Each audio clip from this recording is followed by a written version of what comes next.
Bienvenidos a este viaje al pasado, a los tiempos de Jesús de Nazaret, donde la forma de vestir iba mucho más allá de la mera protección contra el clima. La ropa reflejaba la identidad cultural, el estatus social y las convicciones religiosas de la gente. Durante el siglo I en la región de Judea, las vestimentas estaban fuertemente vinculadas a la tradición judía y a la influencia de imperios vecinos como el romano. En este vídeo, exploraremos con detalle los materiales que se utilizaban, los tipos de prendas más comunes, la importancia del calzado y las variadas formas de cubrirse la cabeza en aquella época. Veremos cómo los diferentes niveles sociales y los roles de género también se manifestaban en la indumentaria, y conoceremos algunas referencias bíblicas que arrojan luz sobre estos usos y costumbres. Acompáñame a desentrañar un aspecto esencial de la vida cotidiana en tiempos de Jesús: la vestimenta. Si alguna vez te has preguntado cómo lucían las túnicas, qué sandalias usaban o qué simbolismo religioso se reflejaba en un simple manto, este es el lugar indicado. Comencemos. Para comprender la vestimenta en tiempos de Jesús, es fundamental situarnos en el contexto histórico y cultural de la región. Judea estaba bajo dominio romano, lo que significaba una influencia significativa de la moda y costumbres del imperio, aunque la población judía mantenía fielmente sus tradiciones. Las leyes religiosas, recogidas en la Torá, también establecían pautas sobre qué tipo de ropa era permitida y cómo debía utilizarse, en particular para mantener la modestia y la pureza ritual. La economía de la época se basaba en la agricultura, la pesca y el comercio. Los campesinos solían vestir prendas sencillas y resistentes, ideales para el trabajo al aire libre, mientras que los comerciantes y las clases más altas podían permitirse telas más finas. En las ciudades, como Jerusalén y alrededores, se podía percibir una mezcla de estilos, desde la sencillez judía hasta la influencia grecorromana. Además, las normas de vestimenta estaban vinculadas a la identidad religiosa y étnica. Para muchos, vestir de cierto modo era una forma de distinguirse de otros pueblos y de expresar su relación con las leyes mosaicas. Con este panorama en mente, veamos ahora los materiales y procesos de confección más habituales. En el siglo I, los materiales más comunes para la confección de ropa en Judea eran la lana y el lino. La lana provenía de ovejas locales y era relativamente económica, mientras que el lino, obtenido del tallo de la planta, requería un proceso más laborioso y, por ende, podía ser más costoso. En algunos casos, también se utilizaba el algodón, aunque era menos frecuente. El tinte para las prendas dependía de los recursos disponibles. El color púrpura, por ejemplo, provenía de ciertos moluscos y era extremadamente caro, siendo un símbolo de prestigio y riqueza. El proceso de tejido se realizaba mayormente en telares manuales. Las mujeres solían ser las responsables de hilar y tejer, constituyendo esta labor parte esencial de la economía doméstica. Los tintes naturales, como la raíz de rubia, rojo o el índigo, azul, requerían técnicas minuciosas para fijarse en las fibras. La calidad de una tela reflejaba, en muchos casos, la posición social de quien la portaba. Cuanto más fina y elaborada fuera la prenda, mayor estatus se le atribuía al individuo. Este factor sería muy relevante a la hora de diferenciar la vestimenta de un simple jornalero de la de un noble o un sacerdote. La lana era uno de los recursos más accesibles para las familias, pues muchas poseían sus propias ovejas. La esquila se realizaba a mano y requería habilidad para no dañar al animal ni arruinar la fibra. La lana, una vez obtenida, debía lavarse y cardarse antes de ser hilada. El proceso de cardar la lana consistía en desenredar y limpiar las fibras para después hilarlas de manera uniforme.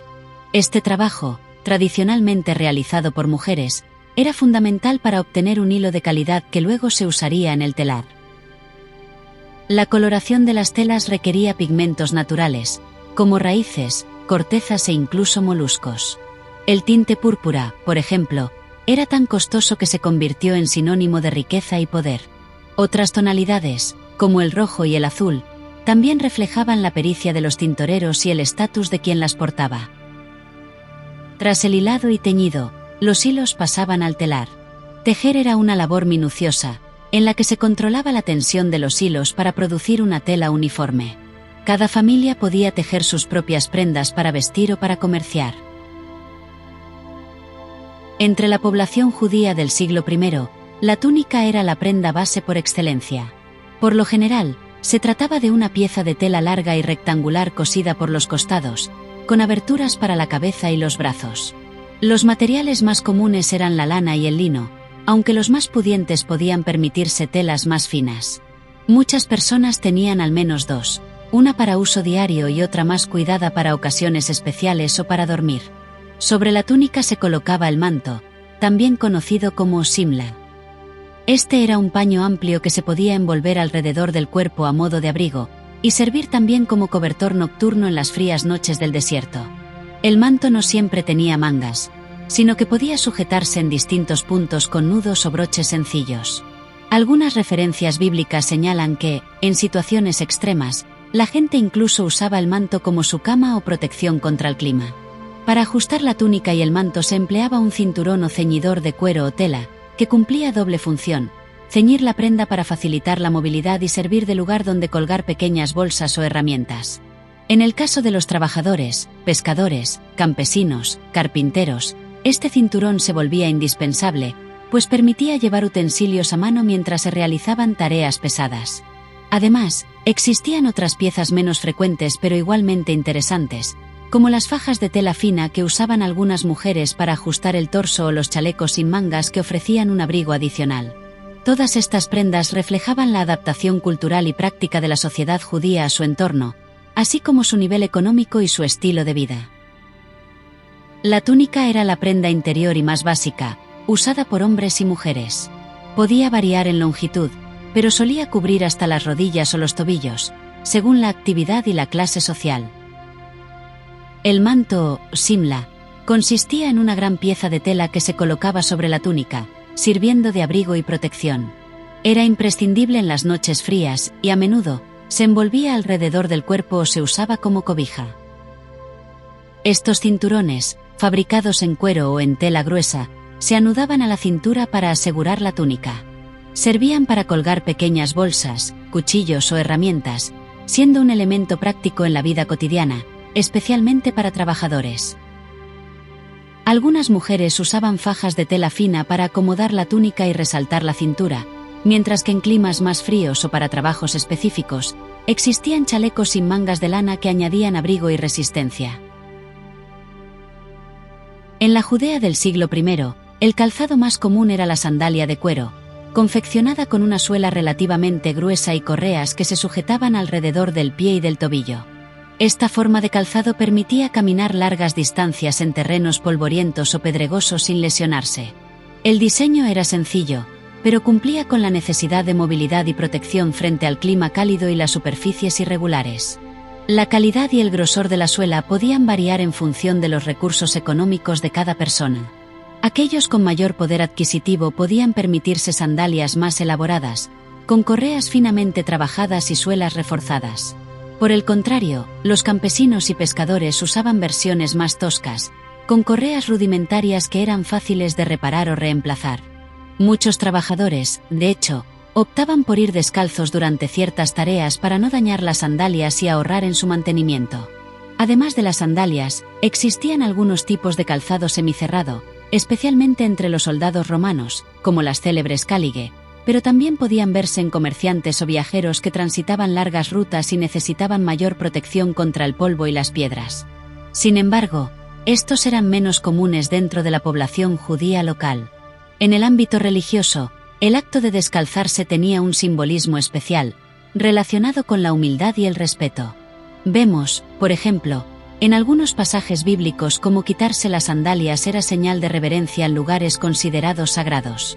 De este modo, el calzado en tiempos de Jesús combinaba practicidad, estatus social y un profundo sentido simbólico, reflejando la mezcla de necesidades diarias y creencias espirituales de la época. La mayoría de las sandalias consistían en una suela de cuero grueso, con correas rudimentarias que se ajustaban al pie para caminar con firmeza. Los pescadores y campesinos necesitaban un calzado resistente, pero lo más económico posible. En ocasiones, iban descalzos para no desgastar sus sandalias durante la jornada. Aquellos con mayores recursos podían permitirse sandalias con correas finamente trabajadas y suelas reforzadas, reflejando un estatus más elevado. Aunque no era lo más común, algunos comerciantes o viajeros optaban por calzados semicerrados para mayor protección, especialmente si recorrían largas distancias o se adentraban en zonas rocosas. Descalzarse a veces representaba reverencia, humildad o un acto ritual de purificación, evidenciando la importancia espiritual que podía tener algo tan cotidiano como el calzado. En los tiempos de Jesús, la región de Judea presentaba un clima mayormente cálido y seco, por lo que las coberturas para la cabeza eran esenciales para protegerse del sol y el polvo. Entre los hombres, era común el uso de turbantes o pañuelos enrollados, ajustados con una banda de tela o cuero. Estos podían variar en grosor según la estación, los más ligeros para el calor del mediodía y los más pesados para las noches frías del desierto. Las mujeres, por su parte, solían cubrirse con velos o mantos ligeros que envolvían la cabeza y parte de los hombros. Esta práctica, además de ofrecer protección contra el sol y la arena, obedecía a un ideal de modestia muy arraigado en la sociedad judía. La longitud y el tipo de tela empleados para estos velos podían reflejar el estatus social de la mujer, así como su rol dentro de la comunidad. Si bien no todos llevaban la cabeza cubierta de la misma forma, era casi impensable caminar bajo el sol intenso sin algún tipo de protección. Las clases más acomodadas podían lucir telas finas y mejor trabajadas, en tanto las personas más humildes empleaban tejidos de lana o lino en crudo. Además de los turbantes y velos, algunos optaban por sencillos pañuelos sujetos con un cordón, que podían retirarse con facilidad para refrescarse o limpiarse el sudor. Estas coberturas, en conjunto, formaban parte fundamental de la indumentaria cotidiana y reflejaban tanto las necesidades climáticas como los valores culturales y religiosos de la época. Los turbantes solían envolverse varias veces alrededor de la cabeza, asegurándose con un nudo o cinta. Su función principal era ofrecer sombra en la frente y mantener el polvo alejado del cabello. Dentro del mismo pueblo podían verse distintas variaciones de turbantes y pañuelos, dependiendo de la labor que desempeñaban, la región exacta de Judea e incluso la influencia de otras culturas bajo el dominio romano. Las mujeres cubrían su cabeza con velos de lino o algodón, a veces decorados con sencillos bordados. Este velo podía extenderse por los hombros y la espalda, cumpliendo con las normas de modestia y sirviendo a la vez de protección solar. Las mujeres de clase alta podían permitirse velos de mejor calidad y con detalles ornamentales. Estos reflejaban su posición social y, en algunos casos, eran parte de su atuendo festivo o ceremonial. En el día a día, era habitual ver a hombres y mujeres cubriendo sus cabezas, ya fuera con turbantes, velos o pañuelos. La variedad de estilos se debía tanto a la tradición como a la necesidad de protegerse del clima. En el siglo I, la vestimenta no solo protegía del clima, sino que también expresaba de forma muy clara el estatus social de cada individuo. Aquellos con mayores recursos, como comerciantes ricos, terratenientes o autoridades religiosas, tenían acceso a telas de mejor calidad y podían permitirse colores teñidos costosos como el púrpura o el azul intenso. Por el contrario, las personas de recursos más limitados, campesinos, pescadores y artesanos, vestían prendas más toscas, confeccionadas con lana sin grandes tintes y diseñadas para resistir el duro trabajo diario. La longitud y el tipo de prenda variaban según la clase social.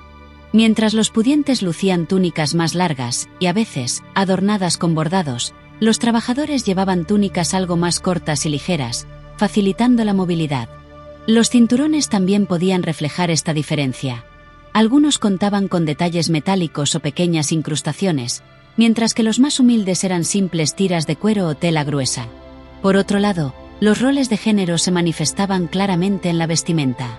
Las mujeres solían llevar túnicas más largas que cubrían gran parte del cuerpo y se complementaban con velos o mantos para la cabeza, símbolo de modestia y apego a la tradición. Los hombres, en cambio, podían recoger sus túnicas a la cintura para tener mayor libertad de movimiento, especialmente si ejercían labores físicas. Esta distinción entre ricos y pobres, hombres y mujeres, reflejaba no solo el poder adquisitivo, sino también la posición en la comunidad y la adhesión a las normas religiosas y culturales. Así, la ropa se convertía en un sello de identidad, revelando la procedencia, la ocupación y el respeto por los preceptos de la época. En una misma escena, se podía distinguir a personas con prendas más elaboradas y teñidas, junto a otras con túnicas sencillas y sin apenas decoración. Las familias de mayor poder económico podían lucir prendas de lino fino y detalles en sus mantos, mientras que los campesinos dependían de lana más áspera, resistente y poco teñida. Las mujeres de la época cubrían su cabeza con velos y llevaban túnicas más largas, reflejando la modestia y los valores sociales, además de marcar su rol en la comunidad. Pescadores, artesanos o carpinteros a menudo se subían la túnica a la cintura, asegurándola con un cinturón para facilitar su labor diaria, símbolo de su rol y posición.